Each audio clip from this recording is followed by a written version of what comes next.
నిర్గమకాండము 4వ అధ్యాయము.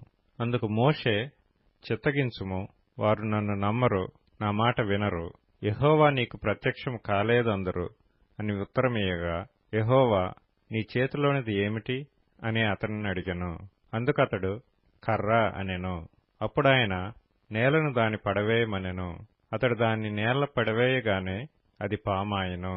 అప్పుడు యెహోవా, నీ చెయ్యి చాపి దాని తోక పట్టుకొనమనగా, అతడు తన చెయ్యి చాపి దాని పట్టుకొనగానే అది అతని చేతిలో కర్ర ఆయెను. ఆయన దాని చేత, వారు తమ పితరుల దేవుడైన యెహోవా అనగా అబ్రాహాము దేవుడు, ఇస్సాకు దేవుడు, యాకోబు దేవుడు నీకు ప్రత్యక్షమాయెనని నమ్ముదురనెను. మరియు యెహోవా, నీ చెయ్యి నీ రొమ్మున ఉంచుకొనమనగా, అతడు తన చెయ్యి రొమ్మున ఉంచుకొని దాని వెలుపలికి తీసినప్పుడు ఆ చెయ్యి కుష్ఠము గలదై హిమము వలె తెల్లగా ఆయెను. తర్వాత ఆయన, నీ చెయ్యి మరలా నీ రొమ్మున ఉంచుకొనమనగా, అతడు తన చెయ్యి మరలా తన రొమ్మున ఉంచుకొని తన రొమ్ము నుండి వెలుపలికి తీసినప్పుడు అది అతని మిగిలిన శరీరం వలె ఆయెను.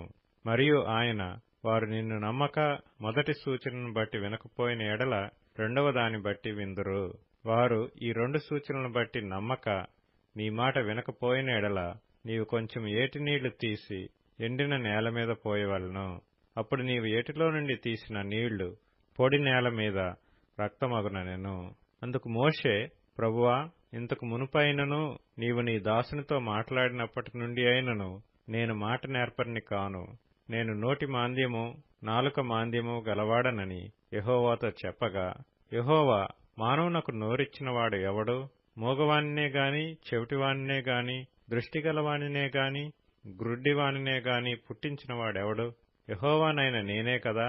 కాబట్టి వెళ్ళుము, నేను నీ నోటికి తోడైయుండి నీవు ఏమి పలకవలసినది నీకు బోధించెదనని అతనితో చెప్పెను. అందుకతడు, అయ్యో ప్రభువా, నీవు పంపతలంచిన వానినే పంపుమనగా, ఆయన మోషే మీద కోపపడి, లేవీయుడగు నీ అన్నయైన అహరోను లేడా? అతడు బాగుగా మాట్లాడగలడని నేనెరుగుదును. ఇదిగో, అతడు నిన్ను ఎదుర్కొన వచ్చుచున్నాడు. అతడు నిన్ను చూచి తన హృదయమందు సంతోషించును. నీవు అతనితో మాట్లాడి అతని నోటికి మాటలు అందించవలెను. నేను నీ నోటికి అతని నోటికి తోడైయుండి మీరు చేయవలసిన దానిని మీకు బోధించెదను. అతడే నీకు బదులు జనులతో మాట్లాడును. అతడే నీకు నోరుగా నుండును. నీవు అతనికి దేవుడవుగా ఉందువు. ఈ కర్రను చేత పట్టుకొని దానితో ఆ సూచక క్రియలు చేయవలెనని చెప్పెను. అటు తరువాత మోషే బయలుదేరి తన మామయ్యైన యిత్రో యొద్దకు తిరిగి వెళ్లి, సెలవైన ఎడల నేను ఐగుప్తులోనున్న నా బంధువుల యొద్దకు మరలా పోయి వారింకా సజీవులై ఉన్నారేమో చూచెదనని అతనితో చెప్పగా, యిత్రో క్షేమముగా వెళ్ళుమని మోషేతో అనెను. అంతట యెహోవా, నీ ప్రాణమును వెదికిన మనుషులందరూ చనిపోయిరి గనుక ఐగుప్తుకు తిరిగి వెళ్ళుమని మిద్యానులో మోషేతో చెప్పగా, మోషే తన భార్యను తన కుమారులను తీసుకొని గాడిద మీద నెక్కించుకొని ఐగుప్తుకు తిరిగి వెళ్ళెను. మోషే దేవుని కర్రను తన చేత పట్టుకొని పోయెను.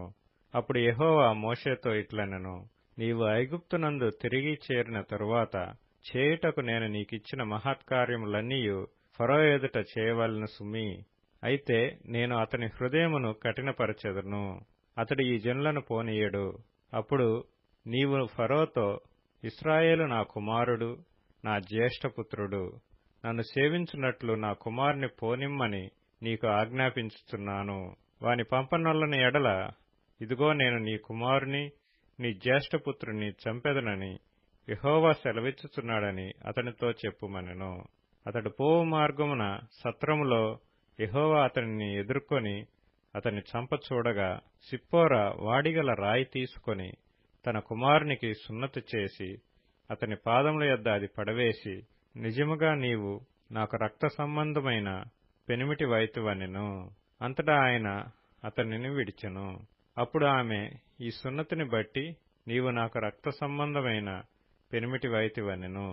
మరియు యెహోవా మోషేను ఎదుర్కొనుటకు అరణ్యములోనికి వెళ్ళుమని అహరోనుతో చెప్పగా, అతడు వెళ్లి దేవుని పర్వతమందు అతన్ని కలుసుకొని అతని ముద్దు పెట్టుకొనెను.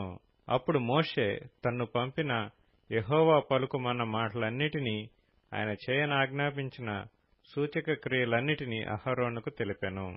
తరువాత మోషే అహరోనులు వెళ్లి ఇశ్రాయేలీయుల పెద్దలనందరినీ పోగు చేసి యెహోవా మోషేతో చెప్పిన మాటలన్నీయు అహరోను వివరించి జనుల ఎదుట ఆ సూచక క్రియలను చేయగా జనులు నమ్మిరి.